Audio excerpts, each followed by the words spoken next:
From 89.7 WUWM, Milwaukee's NPR, this is Lake Effect. I'm Audrey Nowakowski. Today we'll learn about the closure of the LGBTQ Center of Southeastern Wisconsin and what questions are still unanswered. Then we'll look at how the risk of flooding has increased due to climate change. As of now, I think there's just a large amount of unawareness about flood risk, about flood policy options, and about the financial devastation that can occur if a flood event happens at your house. Plus, we'll speak with a local animal attorney about the cases that he takes on. All the animal cases I've been involved in, they're often emotionally fraught, very complex at times, but it's kind of assuring as a human to do good things for animals. All that's coming up on Lake Effect, but first, here are today's headlines.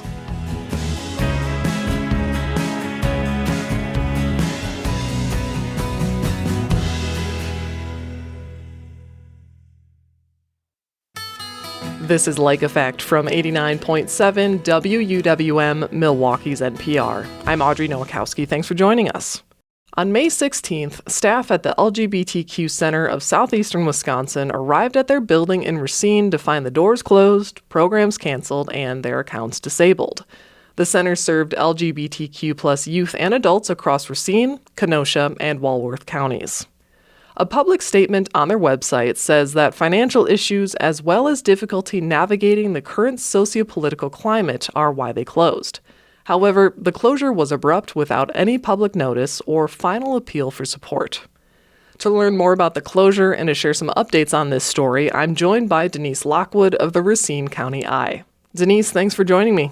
Absolutely. Thanks for having me.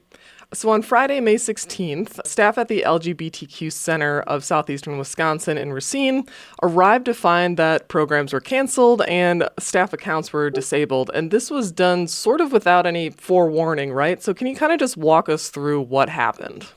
Sure. So I got a phone call probably mid-morning saying that a number of the staff were informed that they were no longer employed by the LGBTQ Center of Southeastern Wisconsin, and that they had a group of folks that were protesting that because they had found out the night before, and only through some of the youth that were at a group the night before, the staff had told them that they were no longer going to be meeting and that the center was going to be closing.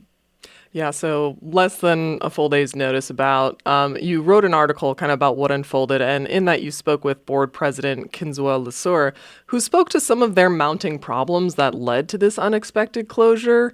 What were some of the main challenges that they pointed to? Yeah, so the organization, the nonprofit, has been around for quite a few years. They had been expanding quite a bit, especially over the last, I want to say, 2 to 3 years. They had gotten a lot of support from the city of Racine through CDBG funding, through the United Way of Racine County. A number of other foundations had done what's called the segregated funds, which means that they were earmarked for specific programs. And a lot of that programming was continuing to be funded, but they also relied on the community at large from Racine, Kenosha, and Walworth counties for that funding. And those funds, the individual donor funds, had started to dry up. And Mr. Lesueur had mentioned that money was really paramount to their daily operations, meeting the funding of the center itself, not necessarily the programs. Okay, yeah, because there's a mix of obviously like individual donations, there's federal grants that have an expiration date, but there's also community support and grants as well. But another big factor of this before we kind of go into the money thing is the overall hostility towards DEI initiatives. And Right. Obviously it's a nationwide hostility led by the Trump administration currently. But how does this look at the local level in Racine? You know, were they seeing mounting pushback from their community about political and cultural issues? So I have actually been working on a story about this. This was kind of a flashpoint of what I had been trying to report on for quite a few months, and I've got a much larger story that's brewing. So I was actually talking to the United Way of Racine County, and I spoke to the executive director there, Alexa Brock High. She had mentioned that there's been a lot of public pressure to not necessarily defund, but rename a lot of these programs. That they had been working with a lot of nonprofits to make sure that they still did the work, but there's definitely pressure and concern that the Trump administration was going to be targeting a lot of these programs. And so I was asking her how resilient that funding was for nonprofits. And she said, with the LGBTQ Center, they had remained very dedicated to funding them, that they were always going to continue funding them. And they were really surprised that this had happened.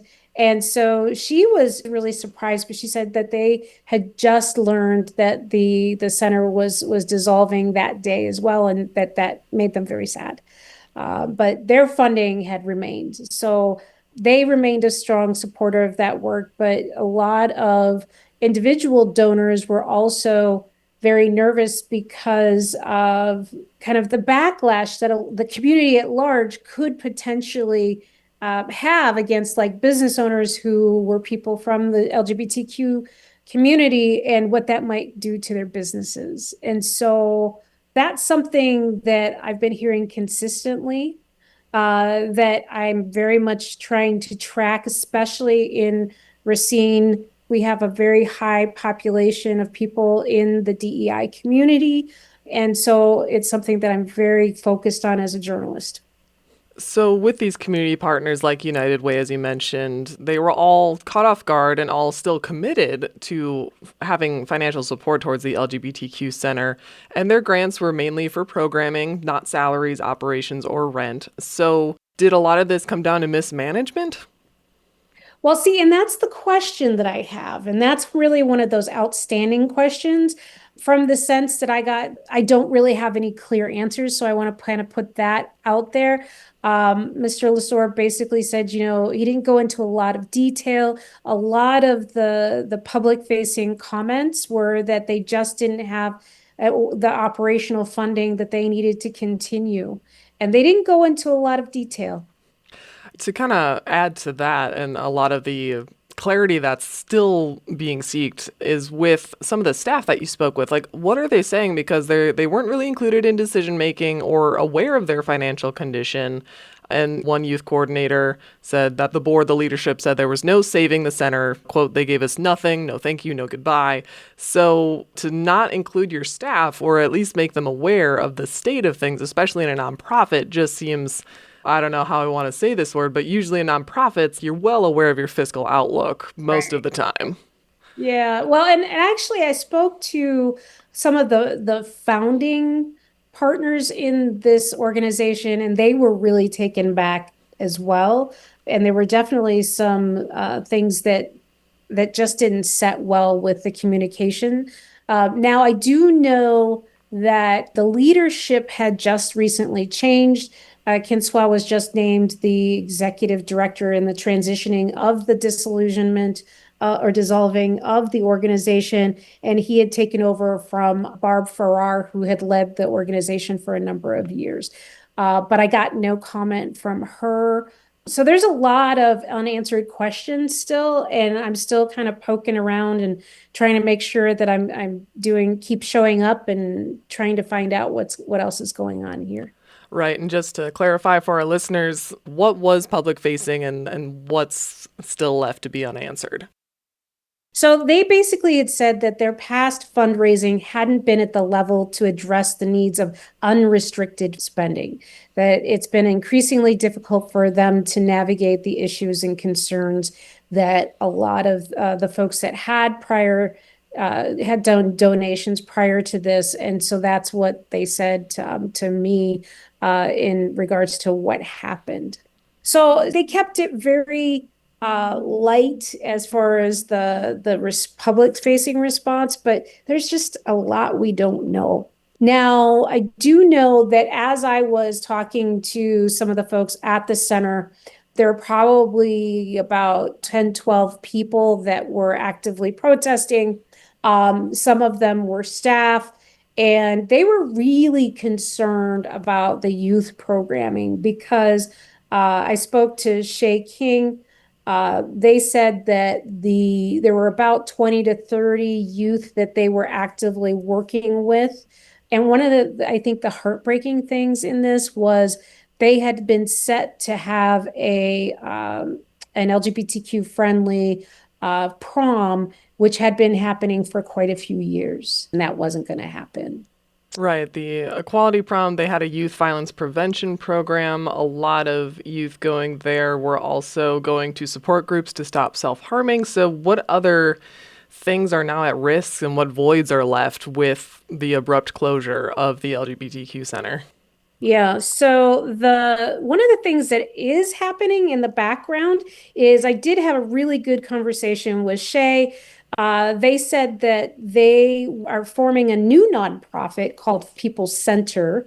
The People's Center of Southeastern Wisconsin's queer community moves forward. So basically, they really wanted to make sure that they focused on the needs of BIPOC community members, and they didn't really want to simply revive the broken system that existed. That they wanted to start envisioning a new organization that would prioritize the needs of those who had been left behind, that they wanted to be a resource and support hub for queer communities in Racine and Kenosha, with a special focus on BIPOC, disabled, and otherwise marginalized community members. And they are reforming a new organization. And that's one of the things that they're really focusing on is that structural framework that would allow that to happen. Well, that's good. A new nonprofit trying to fill the void as a stopgap measure. What other updates can you share regarding either next steps or any additional community response that's been in the Racine area since this closure? Yeah, so Shay basically said that they're working to secure new spaces with community partners, and they're going to be publishing a calendar that outlines times, dates, and places and locations for reestablishing groups.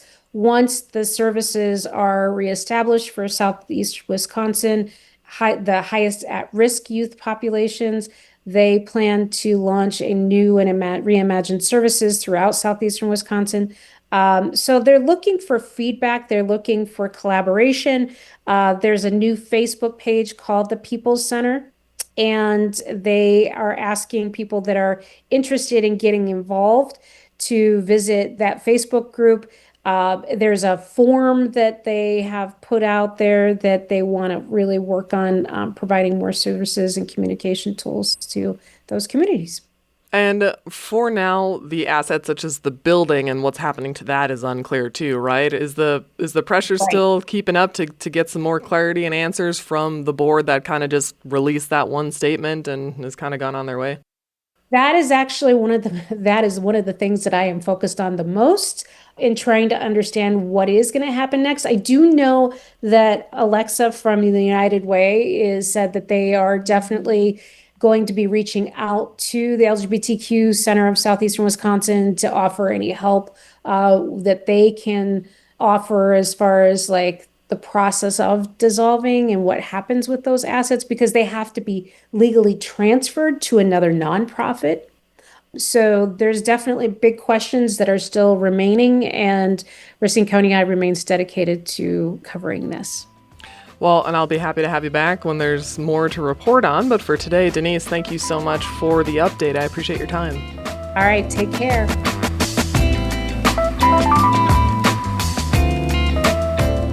Denise Lockwood is the owner of the Racine County iNews website. She joined me to share more about her reporting of the closure of the LGBTQ Center of Southeastern Wisconsin. You can find her full article at wuwm.com.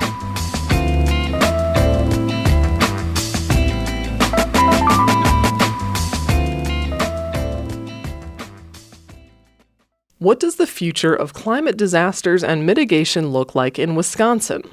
Earlier this year, a group of UW-Milwaukee graduate students partnered with the Wisconsin Department of Natural Resources to find out. Their report, Rising Waters, Rising Costs, looked at how flooding has already impacted Wisconsin residents and what can be done. As a part of our Climate Solutions Week reporting, WUWM's Jimmy Gutierrez spoke with the graduate students about the report. First, we'll hear from Milwaukee resident Tom Maddox about how he's been impacted by flooding. How has this neighborhood changed as far as this bioswale? Like, what do you remember being here when you were in business all that time ago? Here was just an open field, flat ground. They had said one time that this was going to be apartments put here, but ended up not apartments, and this used to be a park right here, and they taking the park away and put this factory here because they said that it would be people in the community would be employed at the factory, but I don't know how many people from the community works over there, but yeah, they took that park out of the community. You know, one of the things we're looking at and talking to people about is flooding. Have you had flooding in your businesses or your house over the years? I had flooding in my home 10, 11 years or so, somewhere around in that ballpark area. But yeah, my basement flooded real bad. Couldn't go down there no more before I made it to the bottom of the step because the water was just everywhere over there. And I called FEMA, whoever that was, came and you know, estimated did. And after, I think, a couple of days or so, the water did go down. Did you have flood insurance at the time? Yeah. Okay. Yeah. So I got paid, you know, for it. They paid me for my stuff, damage and stuff. But, you know, I'd rather not for it to be damaged because, you know, you get old stuff that you have that some of my grandparents' stuff that I had that, you know, you lose the water, get to it, so you can't recover that type of stuff, you know. Sentimental values you can't recover. Are you all ready for your moment? I think so. Sure. Okay. I'll try my best. So my name is Evelyn. I was a second-year student at the School of Freshwater Sciences at UW-Milwaukee. And on the report, I worked on the green infrastructure solutions in Milwaukee.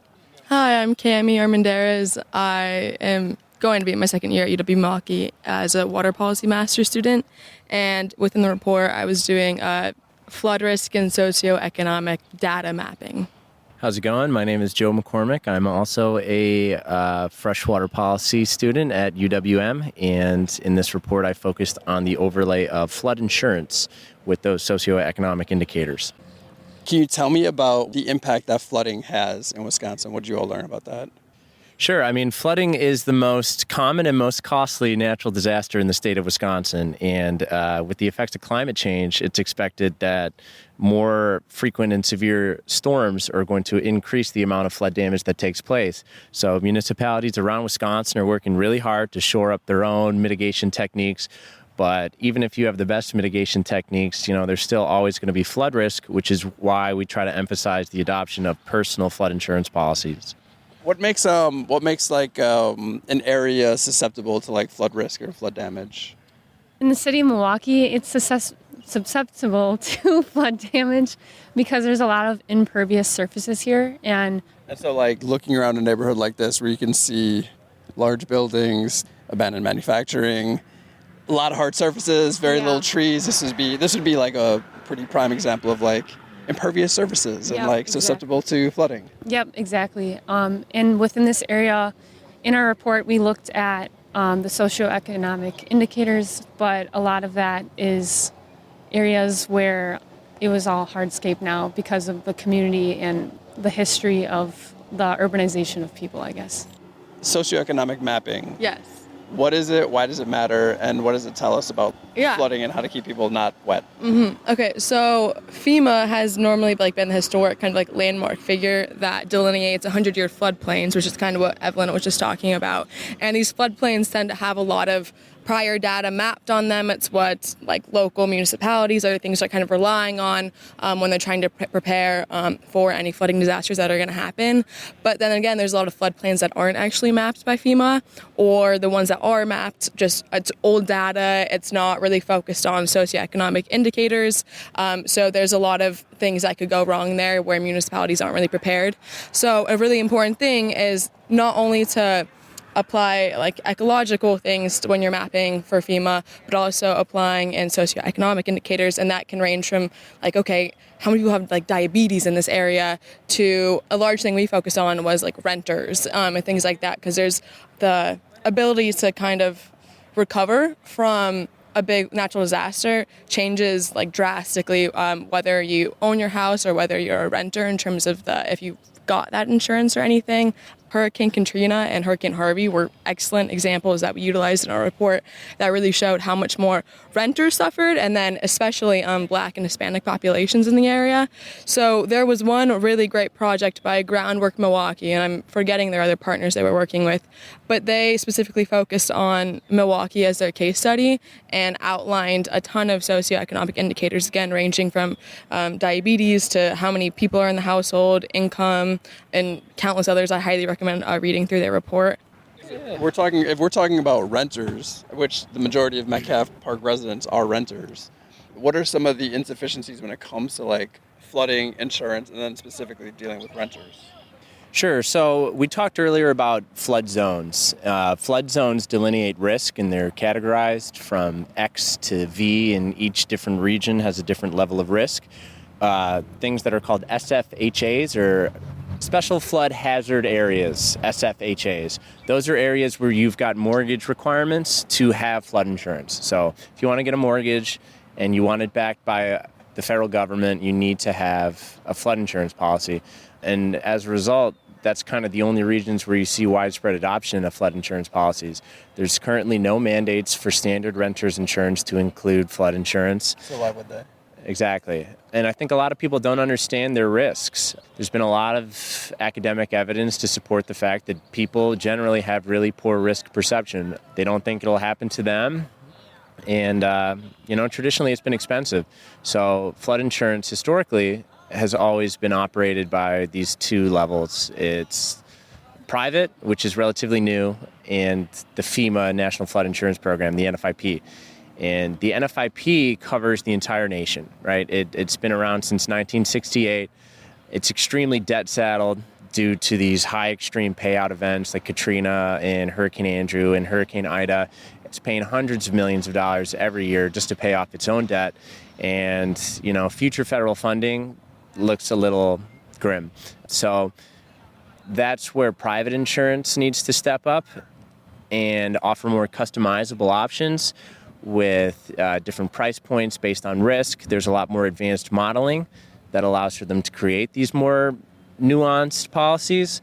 But as of now, I think there's just a large amount of unawareness about flood risk, about flood policy options, and about the financial devastation that can occur if a flood event happens at your house. All right, Evelyn, I've got a question, because if we're talking about how do you serve like underserved, underinvested communities, I feel like 30th Street Corridor, this right here in front of us is an example of that. So can you tell me a little bit about what you learned with the work with MMSD in the 30th Street Corridor? Yeah, so MMSD is kind of targeting those underserved communities, and infrastructure is really costly to fix over time. So to kind of combat that and take like a better approach, they're also implementing green infrastructure such as bioswales. And those are large stormwater basins that help capture water where it falls and prevent water from going into those pipes and over flooding that system, because then that's going to lead to a sewer overflow, which then dumps a mixture of raw sewage and stormwater into Lake Michigan, which we don't want. So this is kind of preventing that from happening. So they kind of just reach out to underserved communities and tell them about the projects that are happening and make them familiar with what's being done in their community, and then also kind of give them strategies that they can help implement, such as small-scale green infrastructure, like rain barrels and rain gardens in their own homes, which they help provide and educate the community on as well. What surprised you about your study and just going through the data and learning what you did? For me, at least, when looking at the data, just like the extreme number of like flooding blind spots that are missed in mapping. There's like a lot of flood risk hotspots where like there's significant pluvial flooding, which just means that the drainage systems, again, like Evelyn mentioned earlier, are going to be overwhelmed, and these areas are going to be heavily flooded and damaged. So looking at maps where you look at traditional FEMA mapping tools versus when you combine social vulnerability data, you'll see so many more communities that are going to be affected.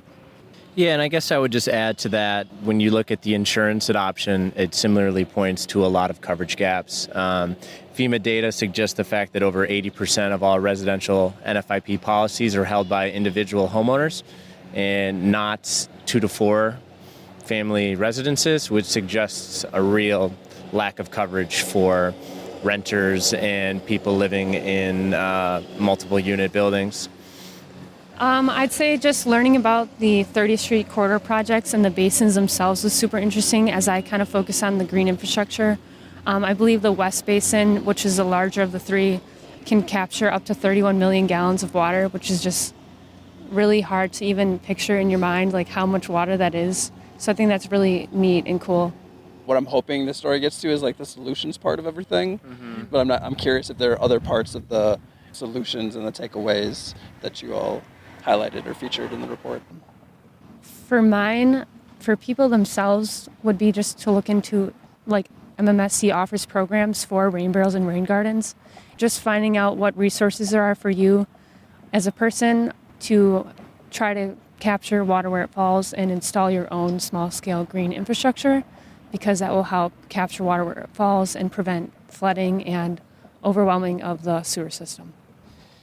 You should get flood insurance. It's estimated that 1 inch of flood damage can cause $25,000 worth of damage. I don't think people quite understand their risk. I don't think people are fully aware of the financial devastation that can occur with an uninsured flood event.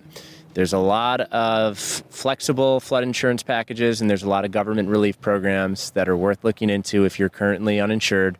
It's definitely worth exploring. Get flood insurance.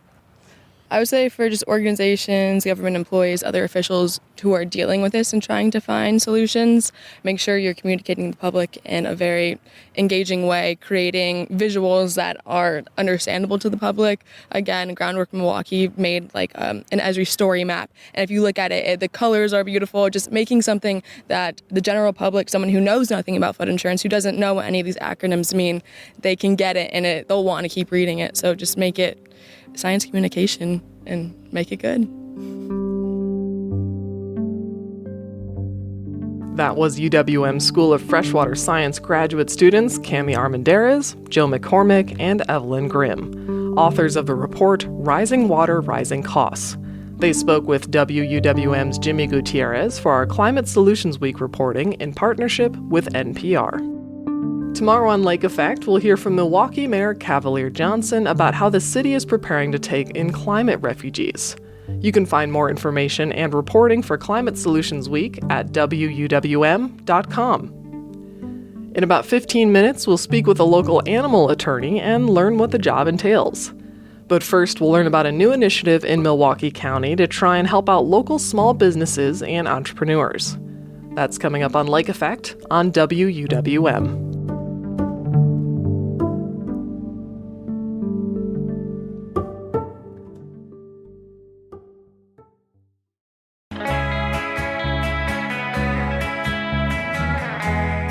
You're listening to Lake Effect. I'm Audrey Nowakowski.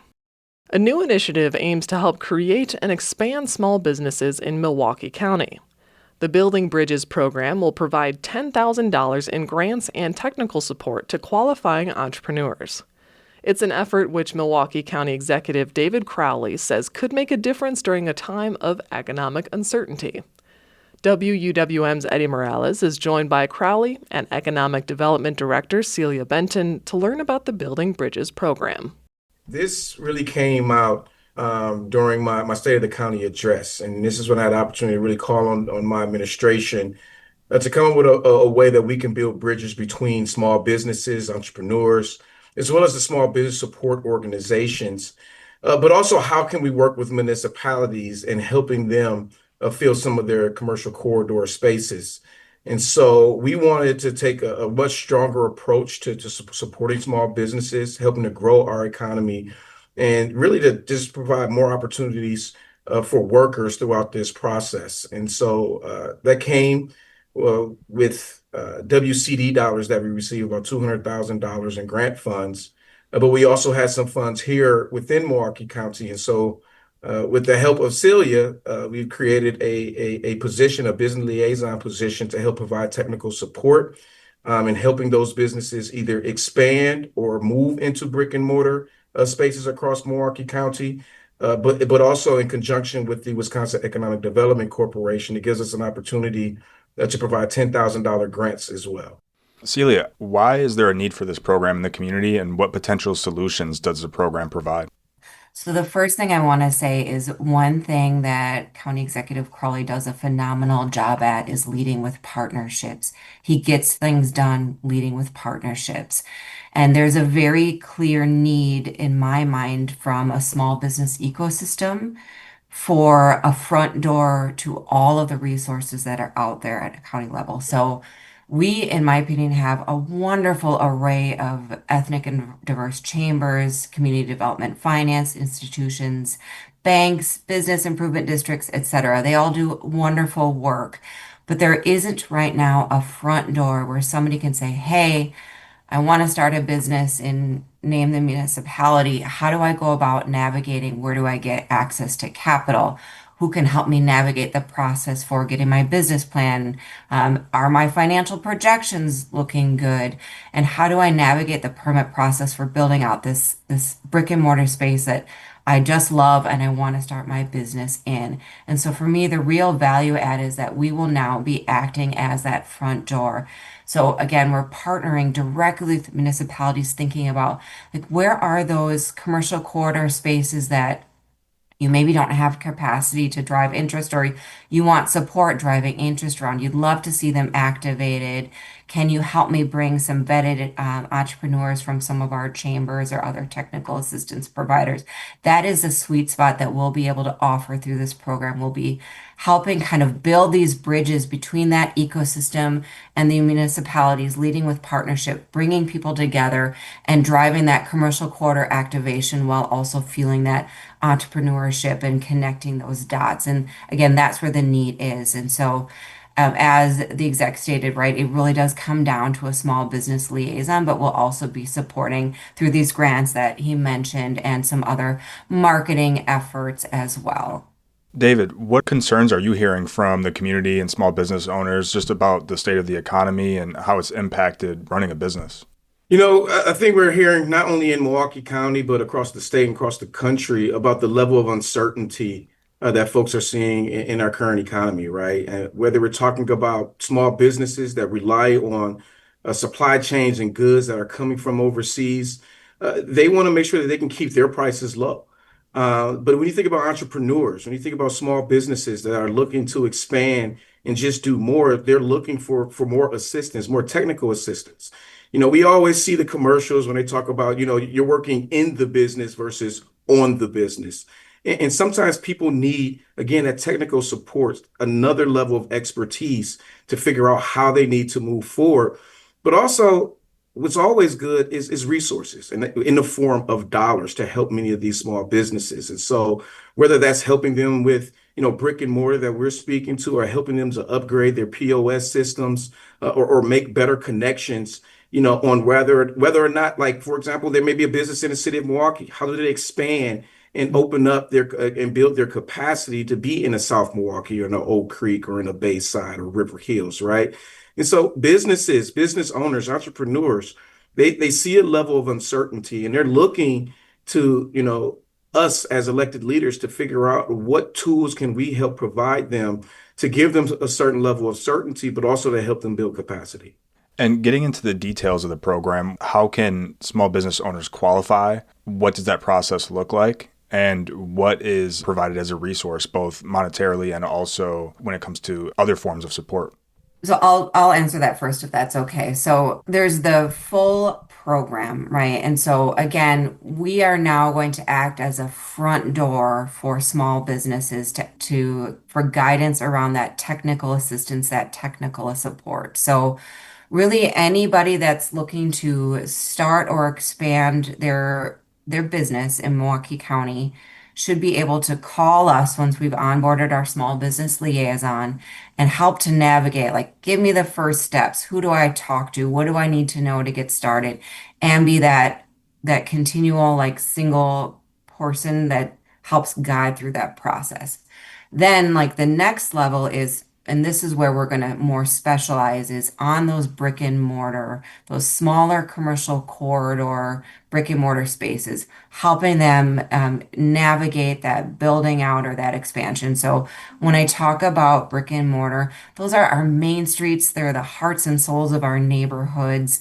They tend to be smaller, mom and pop, mixed use. So, National Avenue, North Avenue, like corridors like that are really great examples of where we're going to be partnering with municipalities in navigating that permitting process. The only thing I would add on to that is that, I want people to understand that this is for all parts of Milwaukee County, right? It's not just for the city of Milwaukee. It's not just for Wauwatosa or Glendale or South Milwaukee and Franklin.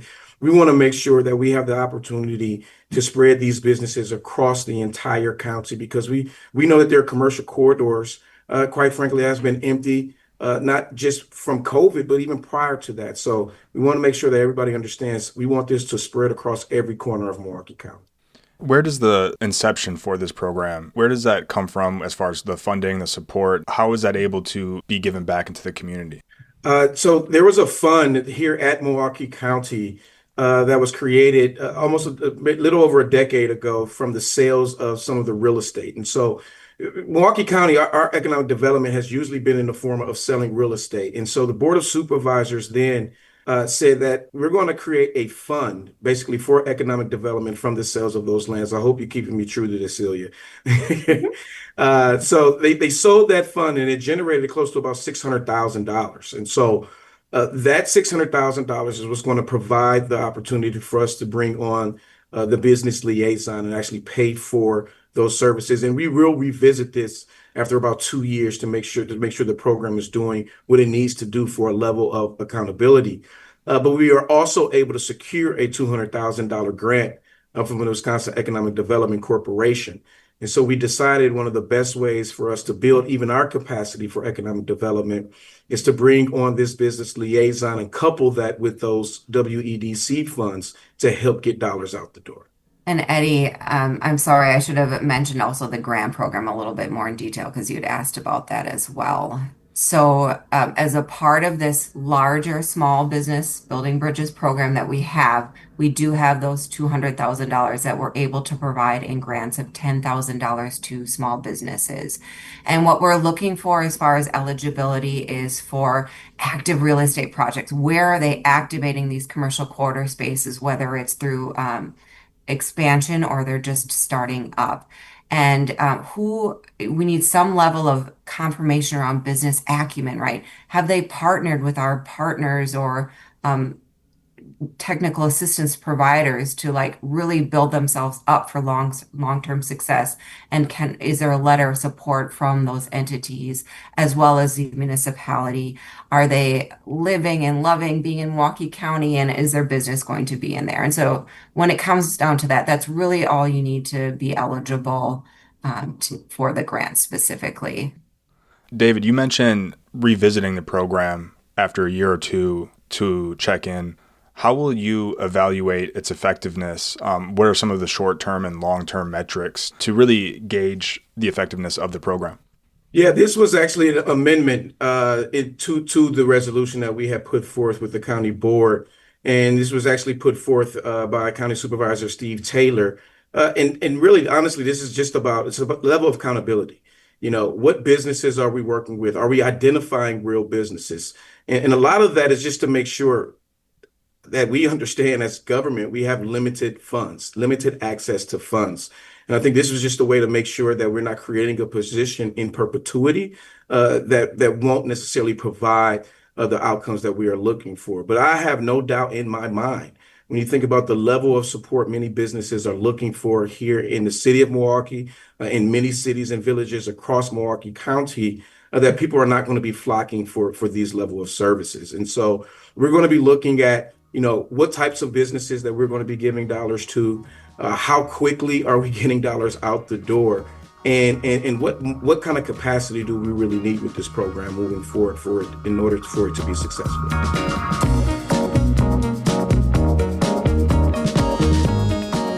That was Milwaukee County Executive David Crowley and Economic Development Director Celia Benton. They joined WUWM's Eddie Morales to talk about Milwaukee County's Building Bridges program. We've got a new season of Bubbler Talk going, and we need some new questions from you. Submit your questions about the Milwaukee area that you've always wondered about at WUWM.com. We'll take one last break, and when we return, we'll talk with a local animal attorney about how a lawyer can help protect animal welfare. Keep listening to Lake Effect on WUWM.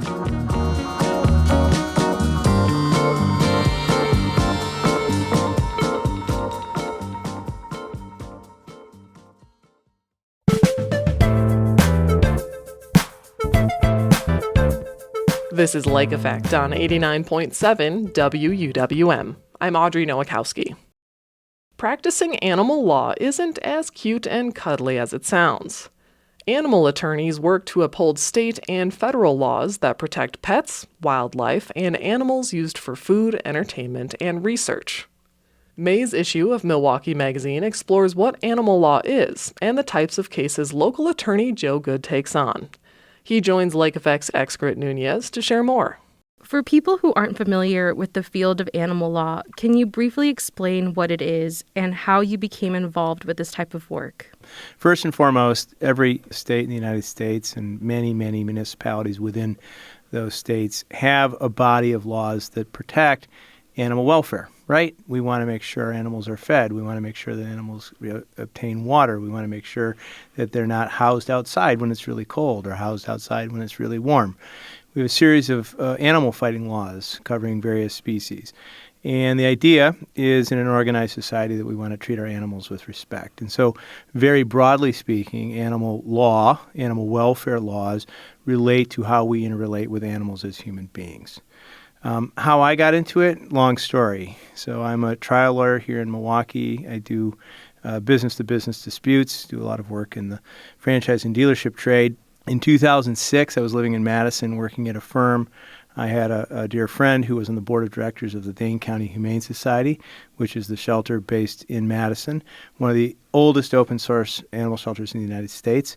And they had a problem. They had inherited a impound of 62 pit bull dogs as part of a federal subpoena enforcement of a drug ring. And this fella, his name was Bob Lowry, was subject to this search warrant, and there were 62 pit bulls out on his farm, chained up, who actually, it turned out later, were part of a giant dogfighting ring that Lowry ran. So he was getting chased for drugs, and he was getting chased for that. The Humane Society took those dogs. They had a contract at the time with Dane County, and they were stuck, and they were trying to figure out what to do about it. And that's how I first got involved. I didn't know anything about it. It was baptism by fire. It definitely seems like that. So this isn't something that you always envisioned yourself doing, is it? No, I grew up with animals. I've always loved animals. I have a great, deep respect for animals, and frankly, there are days where I think I like animals better than humans, particularly dogs. But no, I was kind of thrown into the deep end of the pool. I didn't set my sights out of law school to be involved in this kind of work.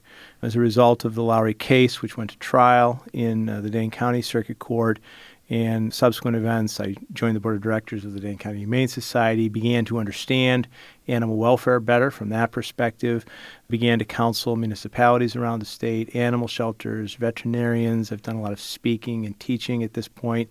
So it kind of naturally, organically, and just grew as my experience grew. And you spoke a bit about this animal welfare case. Are these the type of cases in animal law that you usually take on? And if so, how often do these cases come up? So thankfully, we don't see many large, seizure impoundment cases.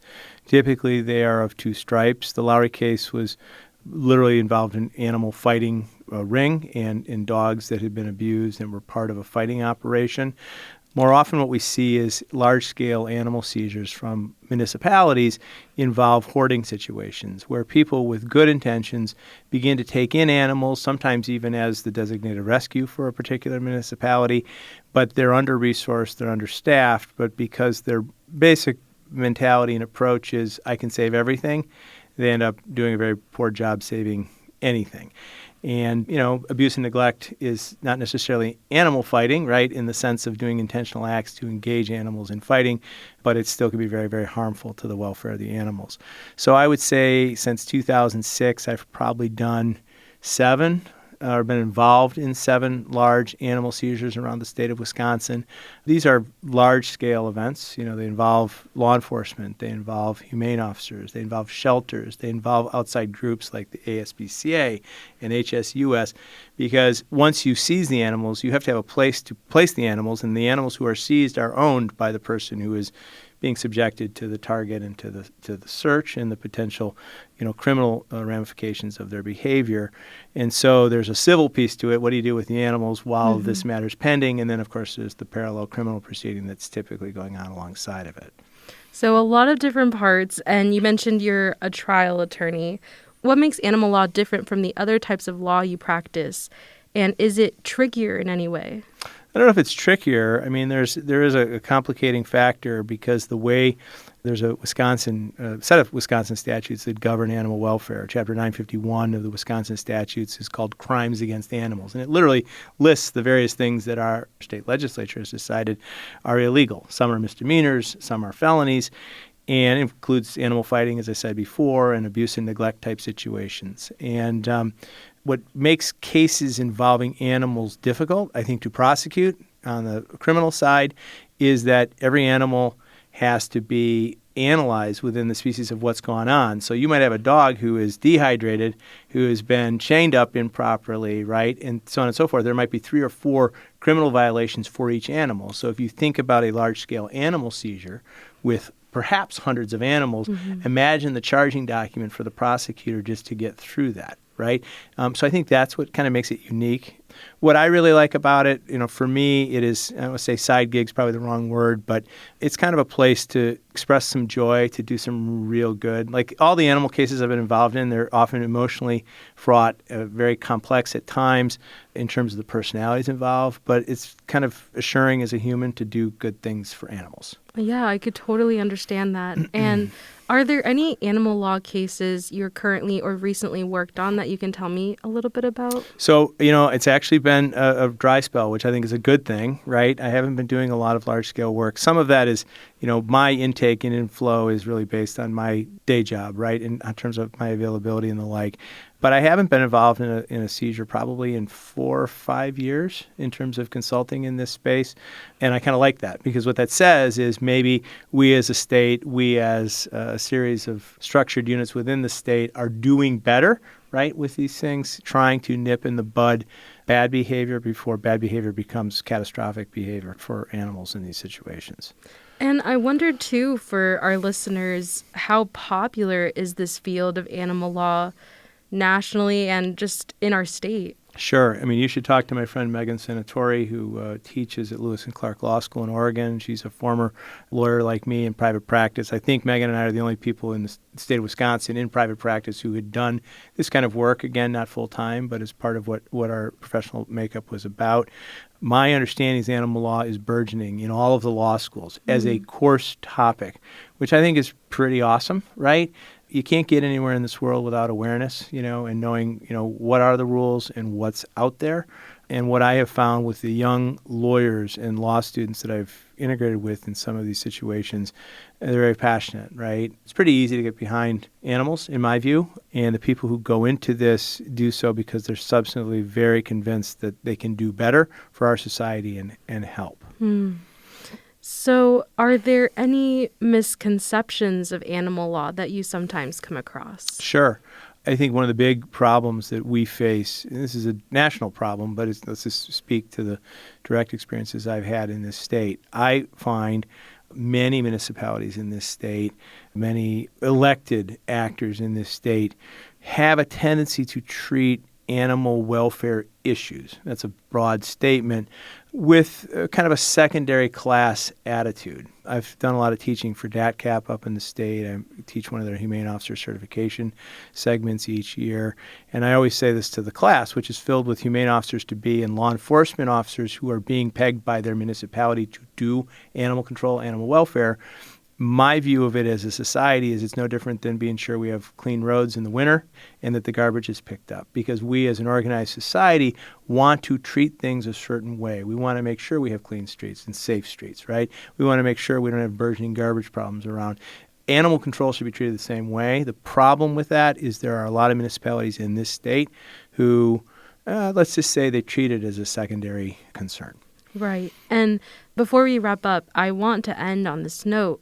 Animal law only makes up a small part of your practice, but it's definitely not easy.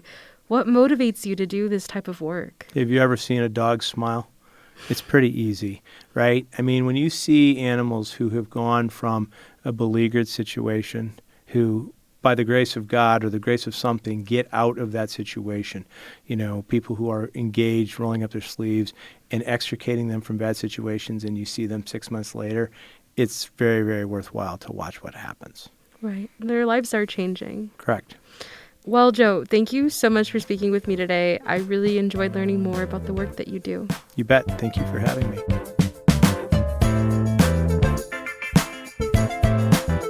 Joe Good is a Milwaukee trial attorney who was featured in May's issue of Milwaukee Magazine. His practice spans several specialties, including animal law. He joined Lake Effect's Excret Nunez. And that wraps up today's show. I'm Audrey Nowakowski. If you've missed any of Lake Effect this week, you can find all of our conversations at wuwm.com. If you'd like to take the show on the go, simply download the Lake Effect podcast wherever you get your podcasts. Tomorrow on Lake Effect, we'll learn about recent cuts to programs at the 16th Street Health Clinics. Plus, we'll learn about the funding cuts Planned Parenthood is facing and how it could impact care. Thank you so much for joining us today, right here on listener-supported 89.7 WUWM, Milwaukee's NPR.